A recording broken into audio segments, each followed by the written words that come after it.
জনপ্রিয় এক দফা যেটা আমরা জাতীয় সংসদের সংরক্ষিত আসন পৃথক নির্বাচন ব্যবস্থা, এটা আমাদের যেমন ছিল, আমরা সংখ্যালঘু মন্ত্রণালয় চেয়েছিলাম, আমরা দুর্গাপূজায় 3 দিনের ছুটি আজকে সবাই চায়, এটা কিন্তু আমাদের উদ্ধার হবে যে আমাদের বিপুল আছে, অনেক চেঁচামেচি করেছে বিপুল। তার এই বিষয় নিয়ে দীর্ঘদিন ধরে প্রফেসর বিপুল কুমার বিশ্বাস আমাদের সাবেক সাংগঠনিক সম্পাদক।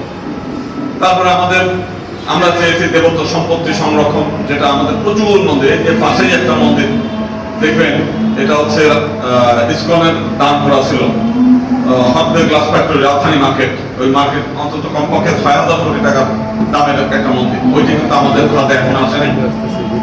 ওইটি ইসকনরাও উদ্যোগ নিতে চায় না, বিধায় আমরাও কি করে নিই, যেহেতু তাদের তো এগুলো আমরা করেছি। আমাদের যেমন সফলতা আছে, আর আমরা যে পৃথক নির্বাচনের যে দাবিটা, এই দাবিগুলো যে হয় নাই তার পিছনে কারণটা কি? আমরা এই আন্দোলন ব্যাপকভাবে গড়ে তোলার জন্য যে যতটুকু আমরা আন্দোলন করেছিলাম, সেই আন্দোলন মানে বেগবান ছিল না। কারণটা কি? বাংলাদেশের হিন্দু সম্প্রদায়ের বেশিরভাগ মানুষই আওয়ামী লীগের সঙ্গে যুক্ত, এবং আওয়ামী লীগ যদি কোনো কিছু করে এটা নিয়ে কথা বলা যায় না। গতকাল দেখলাম একটা মেয়ে চিৎকার করে বলছে 550টি মডেল মসজিদ হলো, মন্দির হলো না।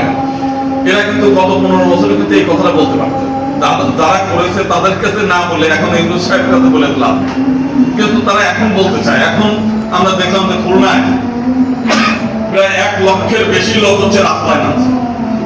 বরিশালে আমরা কোনোদিন, আমাদের দাদা আছে মানে সারা জীবন ধরে তিনি নিজে নির্যাতিত এবং সারা জীবন ধরে অন্যের নির্যাতন, নিজের নির্যাতনের প্রতিকার হয় না, কিন্তু অন্যের নির্যাতনের ছবিগুলো ভিডিওগুলো দাদা সবসময় করে বেড়ায় বরিশালের মানুষ। আমরা কিন্তু 10 জন লোক নিয়ে একটা রাস্তায় মানববন্ধন করাতে পারিনি। আমরা অনেক সময় চিন্তা করেছি যে আমাদের 64 জেলায় আমাদের কর্মসূচি পালন হোক, এই জিনিসটা আমরা দেশ বিদেশে দেখাতে চাই, কিন্তু বরিশালে পারিনি। সেই বরিশালেও কিন্তু আমরা দেখেছি এবার লাখ লাখ লোক রাস্তায় নেমেছে। আজকে চট্টগ্রামে 2 লাখ 3 লাখ লোক রাস্তায় নেমেছে। আমরা যখন এই সরকার ক্ষমতায় আসেন, এই সরকারের পিছনের ব্যাকিং কিন্তু সেনাবাহিনী আমাদেরকে ওই যেমন উৎসব মন্ডলকে দেখতে বলেছে, আমরা গিয়েছি, ওখানে দেখে এসেছি। সে বলেছে যে আজকে আপনারা খুলনাতে 1 লক্ষ লোক রাস্তায় নামেন, আজকে যদি যখন এই উৎসব মন্ডলকে প্রায় 7-8 ঘন্টা থানায় আবদ্ধ করে রাখা, আটক করে রাখা, সেখানে প্রায় 200-300 মুসলিম লোক এসে তাকে ছেড়ে দেওয়ার কথা বলছে, তো আপনার 2 লাখ লোকের মধ্য থেকে 1% হলেও তো অন্তত 2000 লোক, সেই 2000 লোক নিয়ে এসে আপনারা ছিনিয়ে নিতে পারেন না থানাতে? কই, আপনারা তো সে সময় কিছু বলেন না, সে সময় কিছু করেন না, বরং আপনারা মনে করেন যে মারা গেলে আমরা লাভ নিয়ে মিছিল করবো, আপনাদের ভাবটা হচ্ছে সেরকম।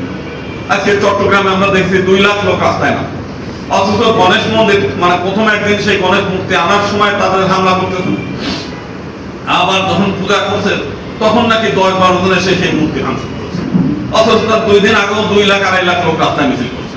তাহলে আমরা যে কথাটা প্রথম থেকে সংগঠন থেকে আমরা বলার চেষ্টা বলেছি বারবার, যে আপনারা ভগবান রামচন্দ্র, ভগবান শ্রীকৃষ্ণ অথবা দুর্গাপূজা, কালী পূজার মধ্য দিয়ে আমাদেরকে কি শিক্ষা আছে? সেই শিক্ষাটা হচ্ছে যে কথাটা নিয়ে আবার আমাদের দেশের সংখ্যাগরিষ্ঠ মুসলিম সম্প্রদায়ের লোকজন আবার আমার বিরুদ্ধে